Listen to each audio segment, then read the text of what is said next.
Everyone, आप सबका BPI spoken पर स्वागत है। चलिए क्लास शुरू करते हैं। बट अगर आप न्यू हैं, चैनल सब्सक्राइब नहीं किया, प्लीज कर लीजिए और टेलीग्राम ज्वाइन कर लीजिए, लिंक डिस्क्रिप्शन बॉक्स में दिया हुआ है। So let's start. हमारा पहला शब्द है अनमास्क। मास्क में हम क्या करते हैं? हम चेहरे पे मास्क लगा के हम अपने आप को कवर करते हैं, ठीक है ना। हम कवर करते हैं तो अनमास्क, अगर हमने मास्क को अन कर दिया, निकाल दिया विदाउट, तो विदाउट मास्क क्या होगा? चीज रिवील हो जाएगी, चीज ओपन हो जाएगी, चीज डिस्क्लोज हो जाएगी। सो अनमास्क मतलब चीज को उजागर करना, expose the true character of और हिडन ट्रूथ अबाउट, मतलब उसको एक्सपोज कर दिया, रिवील कर दिया, disclose, discover, uncover and expose. So at the end of the play the villain is unmask, मतलब जब आप जानते हैं कोई भी मूवी है, जब कभी भी वो खत्म होती है, उसका एंड होता है, तो जो विलन होता है उसकी रियलिटी सबके सामने बाहर आ जाती है, वो एक्सपोज हो जाता है, वो डिस्क्लोज हो जाता है, हर कोई उसके बारे में उसको पता चल जाता है। डन। नेक्स्ट वर्ड है हमारा रिकर। रिकर का पार्ट्स ऑफ स्पीच वर्ब है और इसका मतलब होता है किसी भी चीज का बार बार होना। सो टू हैपन अगेन और मैनी टाइम्स। सिनोनिम्स: रीअकर, दोबारा से होना। रिन्यू, आपने क्या किया, आपका सब्सक्रिप्शन प्लान वगैरह होता है, उसको हम रिन्यू करवा लेते हैं या वो ऑटो रिन्यू हो जाता है तो आपने उसको फिर से करवा लिया। रिपीट हो रही है, रीअपियर या कम अगेन। तो अब यहाँ पे क्या लिखा है? इफ दिस चीटिंग रिकर्स, अगर ये जो चीटिंग आपने की है ना, अगर ये दोबारा से होती है, मतलब अगर ये मिस्टेक आप दोबारा से दोहराते हैं तो आपको एक्सपेल कर दिया जाएगा, आपको निकाल दिया जाएगा। तो इसका टोन कैसा हो गया? ये वार्निंग हो गई है आपको कि अगर आप दोबारा से चीटिंग करेंगे तो आपको एक्सपेल कर दिया जाएगा, आपको कॉलेज से निकाल दिया जाएगा। Bear the Brunt of something. Brunt of something का मतलब होता है किसी चीज का नेगेटिव पार्ट, किसी चीज का main force. Bear the Brunt का मतलब क्या होता है? कोई चीज है, कोई एक्शन है जो उसका नेगेटिव हुआ है इम्पैक्ट, उसको झेलना। to suffer the worst part of something. So if you don't study now, you'll have to bear the brunt in future. तो अगर आप अभी पढ़ाई नहीं करेंगे तो इसका जो नुकसान है, इसकी जो प्रॉब्लम्स हैं, इसके जो रेपरकशंस हैं, आपको भविष्य में झेलने पड़ेंगे। नेक्स्ट वर्ड क्या है हमारा? इंटिमिडेशन। इंटिमिडेशन का मतलब है धमकी। पार्ट्स ऑफ स्पीच नाउन है, ION लगता है तो नाउन होता है। तो आप धमकी समझ गए होंगे, तो द एक्ट ऑफ फ्राइटनिंग, मतलब उसको डराना, धमकी देना, so that they will do what you want. धमकी दे के आप वही करवाना चाहते हो ना जो आप चाहते हो। Synonyms: frightening, threatening, pressurising and subduing. The intimidation of witnesses is a serious offense. तो अगर जो विटनेस है, जिसने उस प्रॉब्लम को देखा है, अगर उसको धमका रहे हैं तो ये एक सीरियस ऑफेंस है। नेक्स्ट वर्ड है underscore. Parts of speech verb है। अंडरस्कोर का मतलब किसी चीज पे एम्फेसाइज करना, उस पे जोर देना। So to emphasise the importance of something, highlight, underline, emphasise or draw attention to. जैसे she underscored the most important points. So जो मोस्ट इम्पॉर्टेंट पॉइंट्स हैं उनको उसने हाईलाइट किया, उसने उनके ऊपर में जोर दिया।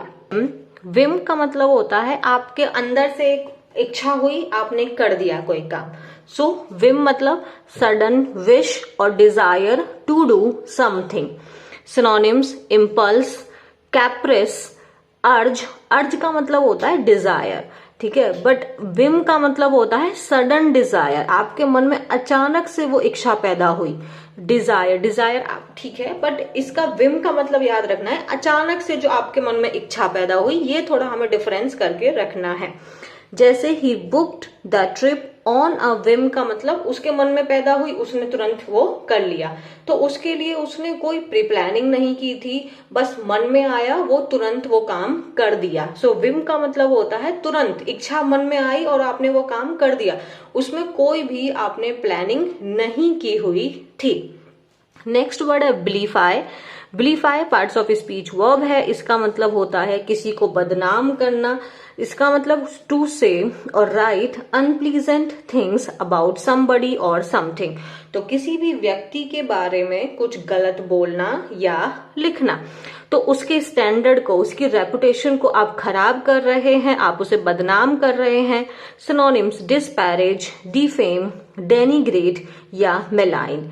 सो he was vilified in the press for his comments. तो जो उसने कॉमेंट किया था उस कमेंट के लिए उसकी बदनामी हुई, उसको लोगों ने गलत लिखा, या उसने कमेंट ही गलत किया होगा, कुछ भी हो सकता है। नेक्स्ट है रिपीटेड बाउट्स। रिपीटेड बाउट्स का मतलब क्या हो जाता है, जैसे बाउट का मतलब तो एक पीरियड भी होता है, शॉर्ट पीरियड है ना, शॉर्ट ड्यूरेशन, या फिर कोई प्रॉब्लम भी हो जाती है। रिपीटेड बाउट का मतलब हो जाता है एक्सपीरियंसिंग द सेम इवेंट और सिचुएशन मल्टीपल टाइम। सो आप सेम सिचुएशन को, सेम प्रॉब्लम को आप बार बार फेस कर रहे हैं। जैसे due to the repeated bouts of stress and anxiety the patient sleep has been severely disrupted. Due to the repeated bouts of stress and anxiety मतलब उसको बार बार स्ट्रेस और एंजाइटी के कारण जो पेशेंट है उसकी जो स्लीप है, जो उसकी नींद है, वो बहुत बुरी तरीके से क्या हो गई है, डिस्टर्ब हो गई है, डिसरप्टेड हो गई है। डिसरप्टेड एडजेक्टिव है, एडजेक्टिव के बारे में बता रहा है, तो सीवियरली क्या हो गया है, एडवर्ब। एडवर्ब सीवियरली मतलब बहुत बुरी तरीके से। डन। नेक्स्ट शब्द क्या है हमारा, एलिनिएट। एलिनिएट का मतलब होता है आपने उसको एकदम अलग कर दिया, आइसोलेट कर दिया, उसको सेपरेट कर दिया। सो अपने से दूर कर देना। आपकी कुछ पॉलिसीज ऐसी हो सकती हैं, आपकी ऐसे आइडिया हो सकते हैं, एक्शंस हो सकते हैं जिससे आप लोगों से अपने आप को अलग कर दे रहे हैं, है ना, उनको छोड़ दे रहे हैं। So to make someone feel that they are different and not part of a group, है ना। So to make someone feel, आप किसी को ऐसा महसूस करवा रहे हैं कि वो अलग है और वो उस ग्रुप का पार्ट नहीं है। अलग कर देना, isolate, separate, keep at a distance. Disagreements can alienate teenagers from the families. तो उनकी जो आपके जो टीनेजर्स हैं, फैमिलीज के साथ में उनके आइडियाज मैच नहीं करते हैं, तो जिसकी वजह से वो क्या हो जाते हैं, अलग हो जाते हैं, आइसोलेट हो जाते हैं, उनके साथ में अपनी बातें शेयर नहीं करते हैं, तो वो क्या हो गए, एलिनिएट। नेक्स्ट वर्ड क्या है हमारा, स्कैपगॉट। स्कैपगॉट का मतलब होता है बलि का बकरा। अगर आपको हिंदी आती है तो आप आराम से समझ गए होंगे। सो बलि का बकरा मतलब कौन होता है, गलती किसी और ने की है लेकिन उसका जो नेगेटिव इम्पैक्ट है वो कोई और झेल रहा है। A person who is blamed for something that someone else has done. तो किया किसी और ने है लेकिन झेल कोई और रहा है। The captain was made a scapegoat for the team's failure. तो टीम का फेलियर था लेकिन उसमें रिस्पॉन्सिबल कौन बना दिया गया, कैप्टन की। गलती किसकी थी, कैप्टन की, लेकिन पूरी मतलब सारी रिस्पॉन्सिबिलिटी तो उनकी नहीं थी ना, गलती तो टीम की भी हुई थी। ठीक है भाई, कैप्टन जिम्मेदार होता है, लेकिन सिर्फ कैप्टन जिम्मेदार है ये बात बोल देना गलत है। नेक्स्ट वर्ड क्या है, confront. Parts of speech verb है। कन्फ्रंट करना मतलब उस प्रॉब्लम का सामना करना। जैसे मैंने कहा, you have to confront the problem, right. That means कि आपको वो प्रॉब्लम का सामना करना पड़ेगा, आपको उसको झेलना पड़ेगा, उसको निपटना पड़ेगा, उसको डील करना पड़ेगा। सो टू फेस, मीट और deal with a difficult situation और पर्सन। आप उसको अप्रोच करेंगे, आप डील करेंगे, उसको टैकल करना, डील करना, फेस, एनकाउंटर या मीट। जैसे doctors hesitated to confront her with the truth. तो डॉक्टर क्या कर रहे थे, हिचकिचा रहे थे कि किस चीज के लेके, कि जो सच्चाई है वो बताने में उसको हिचकिचा रहे थे।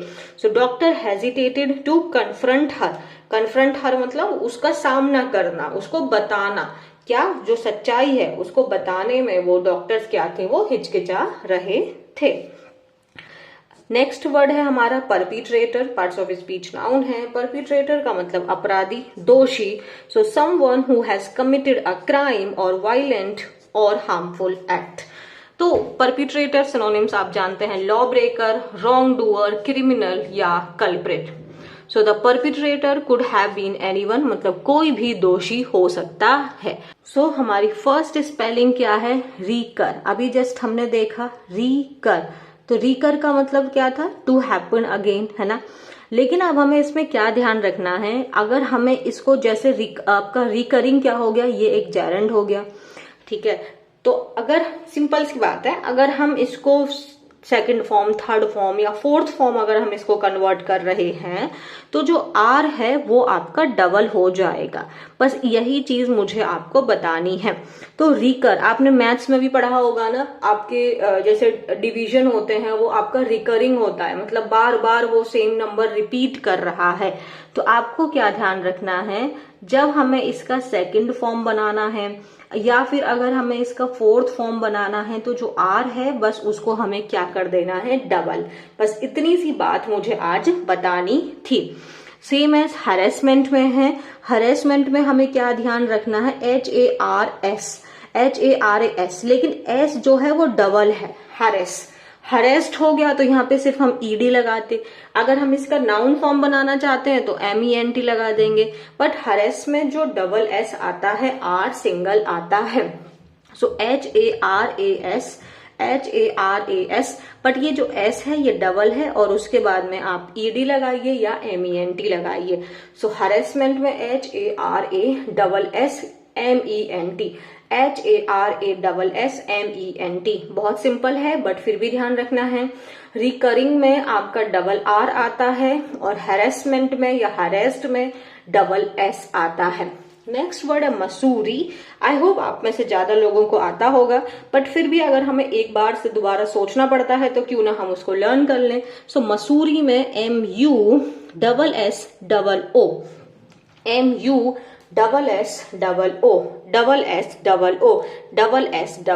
मसूरी, MUSSORIE।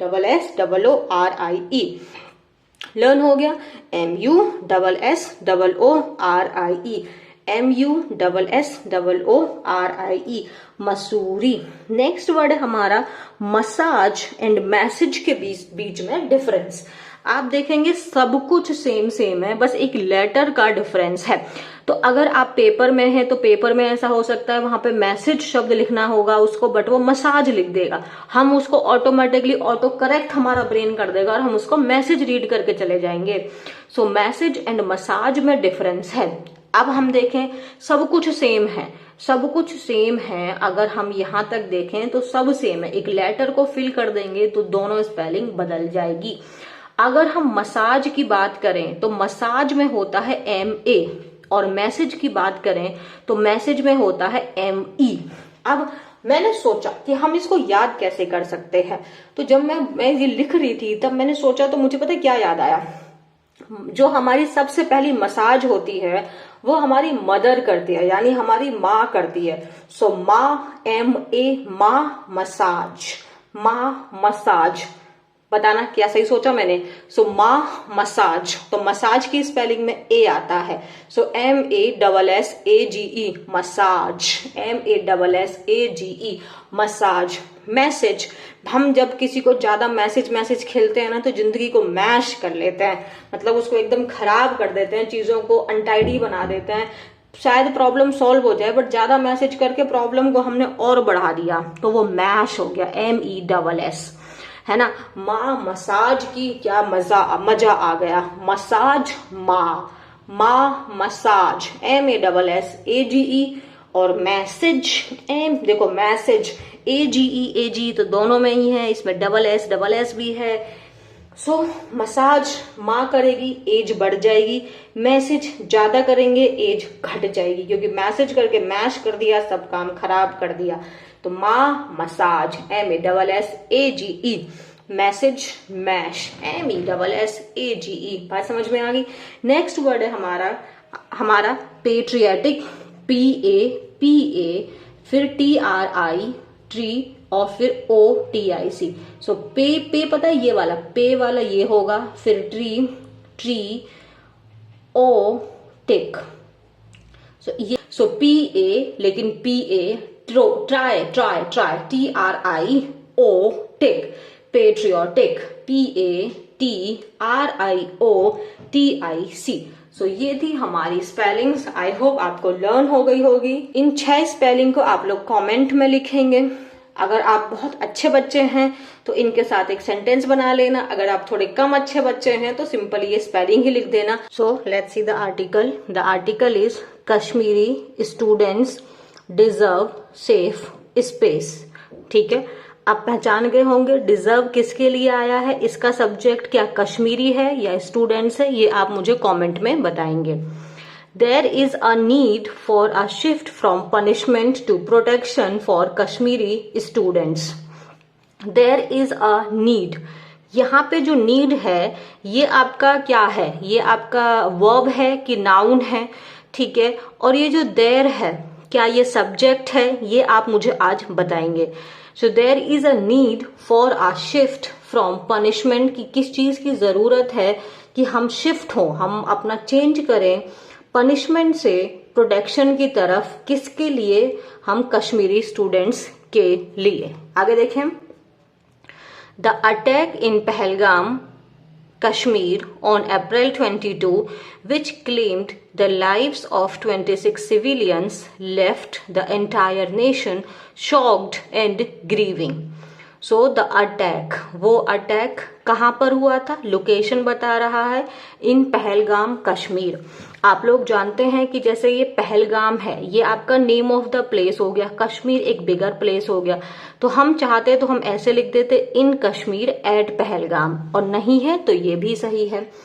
कब हुआ था, डेट दी हुई है, डेट के साथ में कौन सा प्रपोजिशन लगाते हैं, ऑन लगाते हैं। जैसे हमने जाना है कि अगर हमारा सेंटेंस में नेम ऑफ द डे आता है तो वो हमेशा क्या आता है, कैपिटल आता है। वैसे ही अप्रैल भी कैसा आया है, कैपिटल आया है। Means name of the month का भी जो फर्स्ट लेटर है वो कैपिटल में आएगा। Which claimed the lives of 26 civilians, तो जो अटैक हुआ था पहलगाम कश्मीर में अप्रैल 22 को, जिसमें 26 लोगों की जिंदगी चली गई थी। सिविलियंस मतलब जो टूरिस्ट थे। Left the entire nation shocked, तो इस चीज ने पूरे नेशन को, पूरे भारतवर्ष को क्या कर दिया, शॉक कर दिया था। और ग्रीविंग, ग्रीविंग मतलब दुख मना रहा था। डन।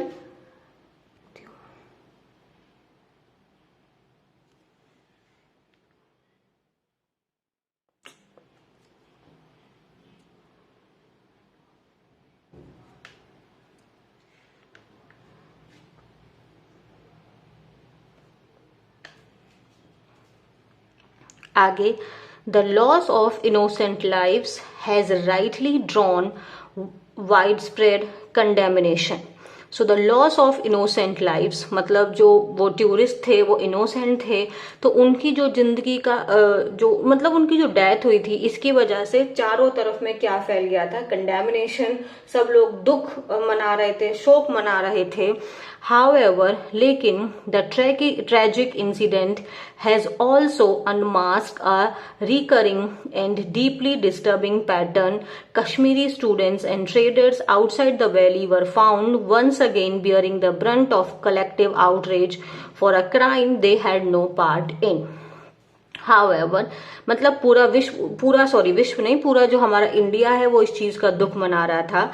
लेकिन ये जो ट्रेजिक इंसिडेंट हुआ, इसने एक और इसमें मतलब एक और चीज रिवील हुई, अनमास्क होना मतलब उजागर हुई। क्या चीज उजागर हुई, रिकरिंग। रिकर मतलब कोई चीज जो रिपीटेड तरीके से बार बार हो रही है, ठीक है, एक ऐसा रिकरिंग पैटर्न और डीपली डिस्टर्बिंग पैटर्न। और वो पैटर्न क्या था, कश्मीरी स्टूडेंट्स के साथ में जो स्टूडेंट्स हैं, जो ट्रेडर्स हैं आउटसाइड द वैली मतलब कश्मीर के बाहर, उनके साथ में क्या हो रहे थे, फिर से वो इस चीज का बियरिंग द ब्रंट का मतलब कोई जैसे आपने कुछ किया अब उसका गलत परिणाम भुगतना, तो वो लोग इस चीज का गलत परिणाम भुगत रहे थे जो कलेक्टिव आउटरेज था। आउटरेज मतलब गुस्सा, for a crime they had no part in. देखो इसका पूरा मतलब क्या है, वहां पे वैली में टूरिस्ट के साथ में जो घटना घटी ये तो हुआ, लेकिन इसका एक नुकसान क्या हुआ कि जो कश्मीरी लोग थे जो वैली के बाहर में रह रहे थे, तो उनके साथ में लोग गलत तरीके से ट्रीट करने लगे, उनको इस चीज का नुकसान झेलना पड़ा, इवन जिस चीज का वो लोग पार्ट थे भी नहीं।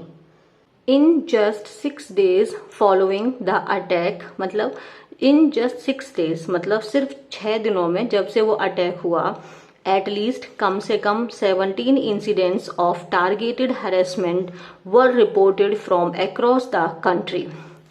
तो मतलब जो ये लिखा गया है अभी तक की बात नहीं हो रही है, सिर्फ जब वो इंसिडेंस हुआ था उसके सिर्फ 6 दिनों में ही 17 ऐसी घटनाएं मतलब क्या हुई थी, रिपोर्ट हुई थी, जिसमें जो आपके कश्मीर के जो आउटसाइड में रह रहे हैं लोग, उनके ऊपर में टारगेट करके हरेसमेंट हुआ।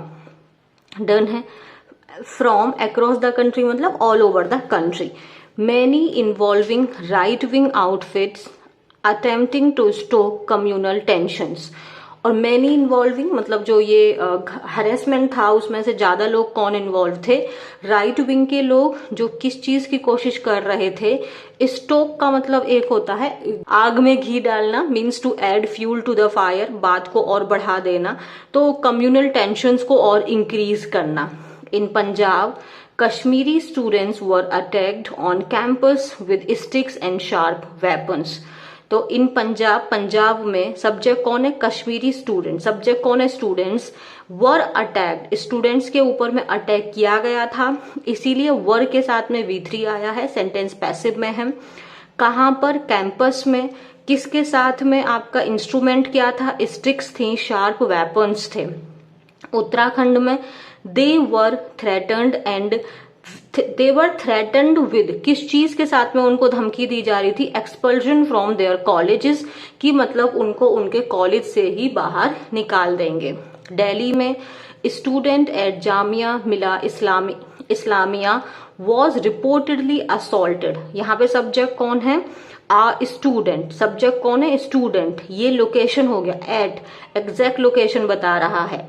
वॉज रिपोर्टेडली असॉल्टेड मतलब उसके ऊपर में भी असॉल्ट हुआ था, वाइल, जबकि हिमाचल प्रदेश में और मसूरी में कश्मीरी शॉल वेंडर्स ने भी फिजिकल इंटिमिडेशन, इंटिमिडेशन का मतलब धमकी है ना, and were forced to flee, और उनको क्या बोला गया था, उनको मजबूर किया गया था कि वहां से चले जाएं। ठीक है।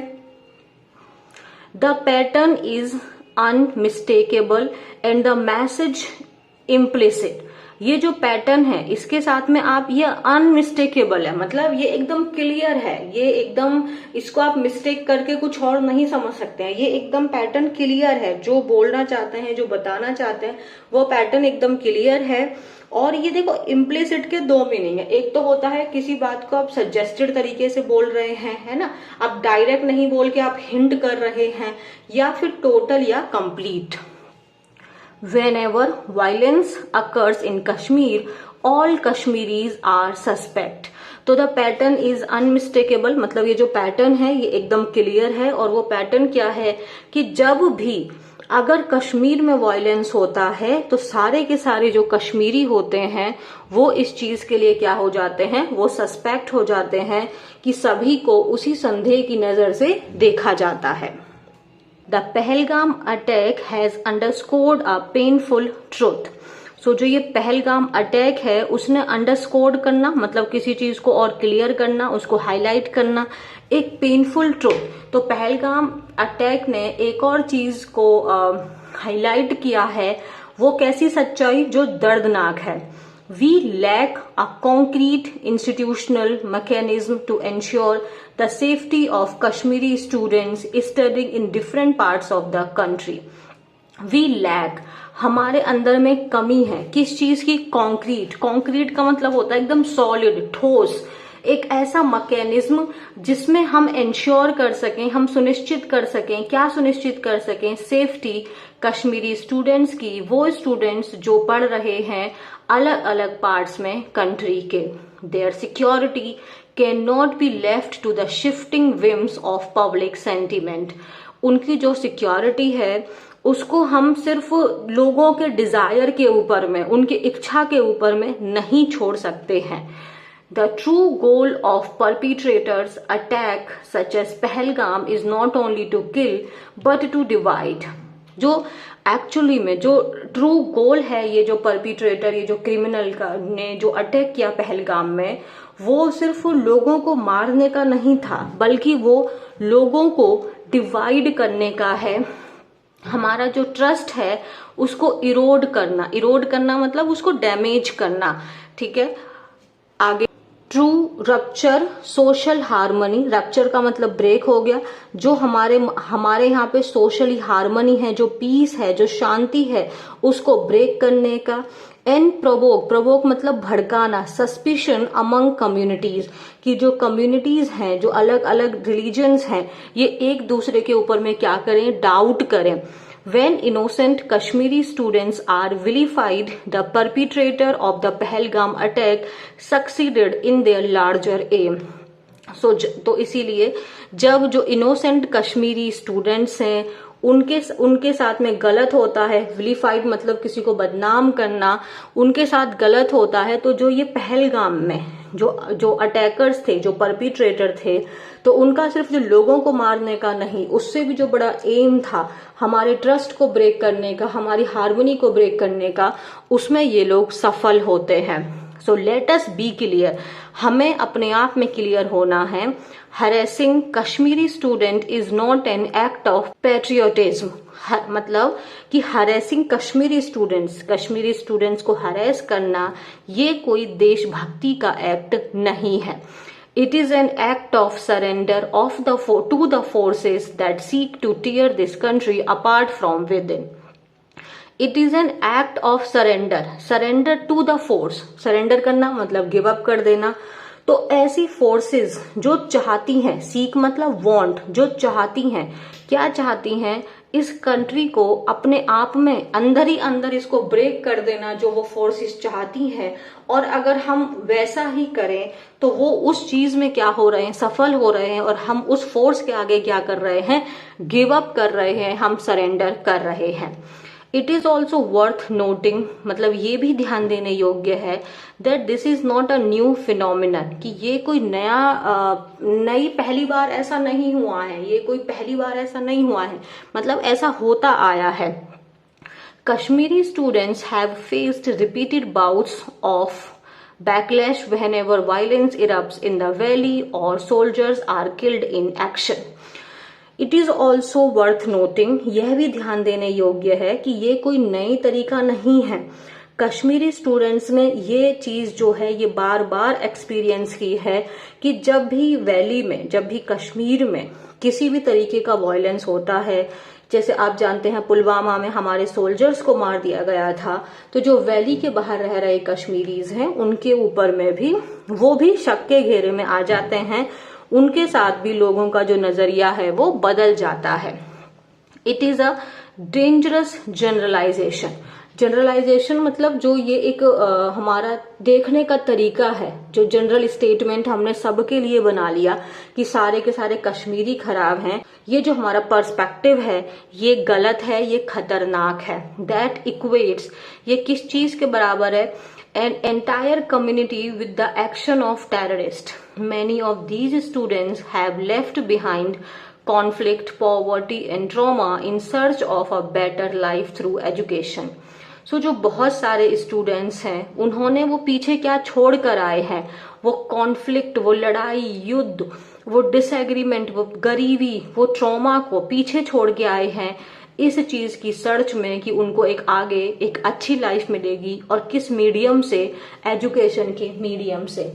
Instead of support they find themselves alienated, excluded and criminalized for simply being Kashmir.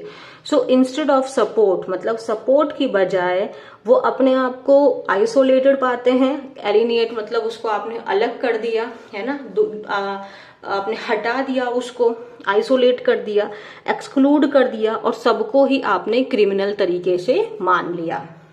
Call for safe guards, universities and educational institution must become safe havens.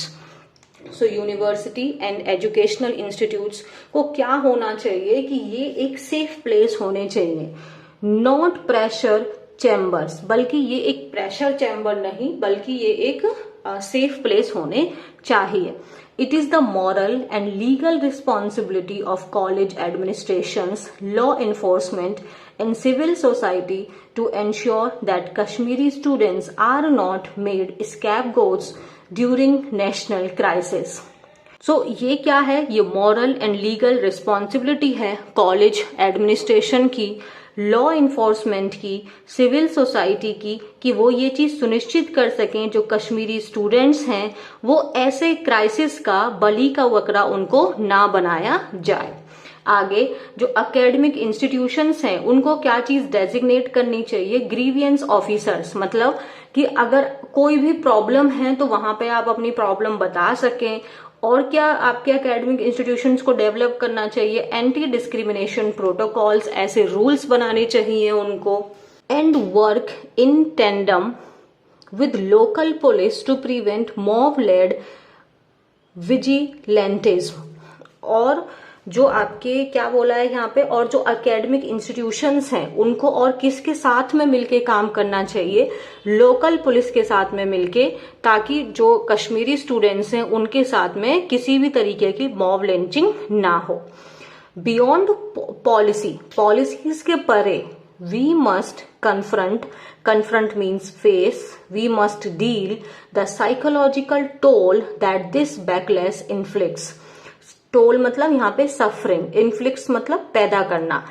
तो अब पॉलिसीज के परे, ये सब तो पॉलिसी हो गई, लेकिन हमको और चीज क्या चीज है जो हमें देखनी चाहिए कि बैकलैश इन्फ्लिक्ट्स जो पैदा हो रही है ना, जो इनके साथ में गलत नजरिया भी हमारा हो सकता है, तो इस चीज को भी हमें साइकोलॉजिकल तरीके से समझना चाहिए।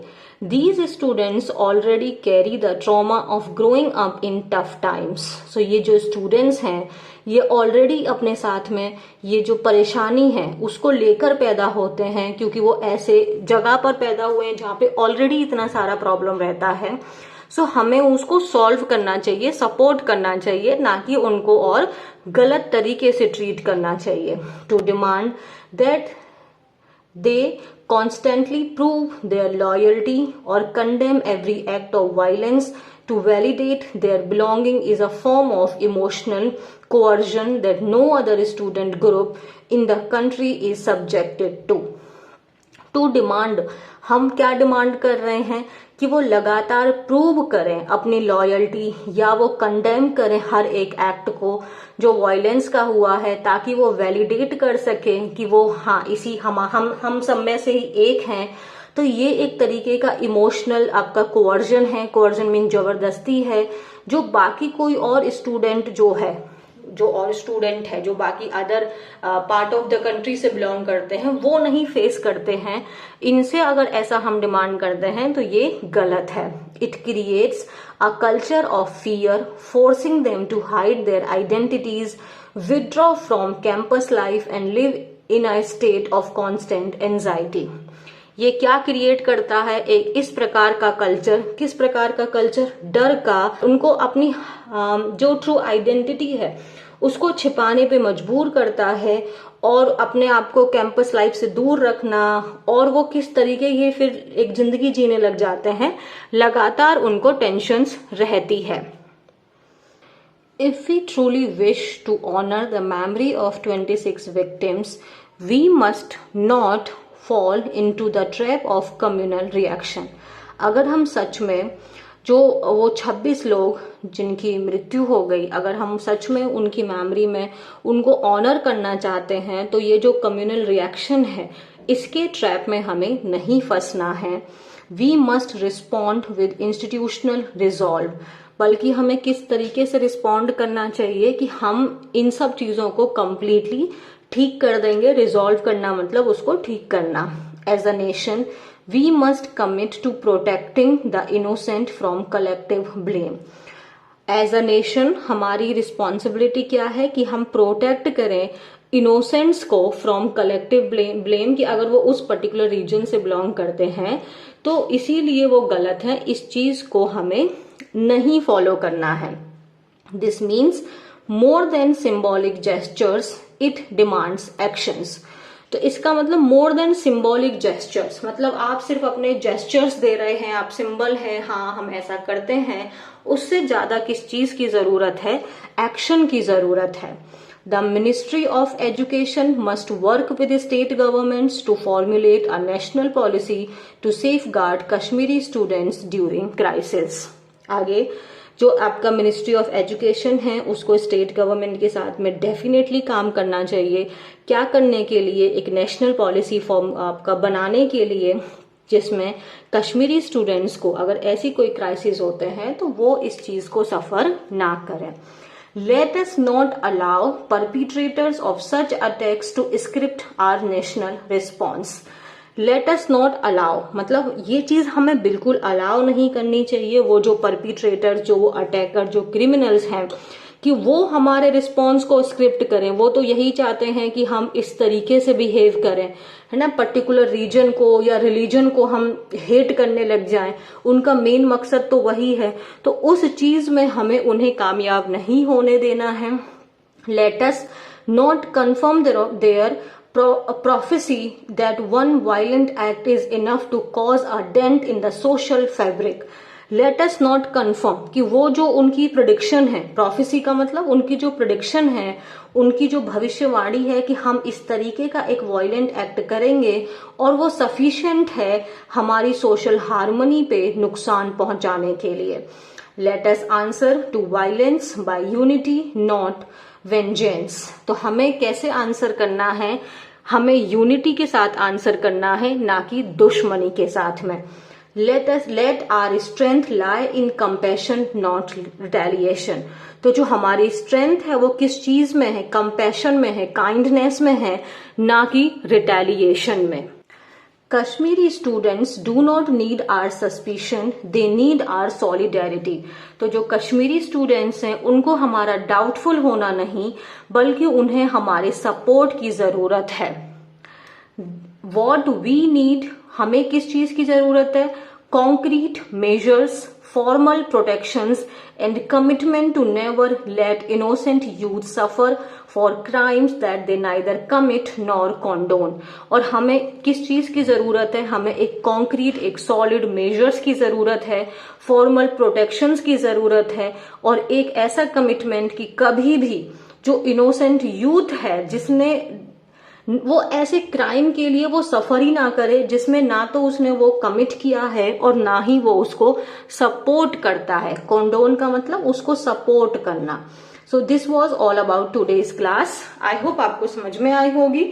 सो if you really like it then subscribe the channel, join the Telegram, link is given in the description box, and thank you so much.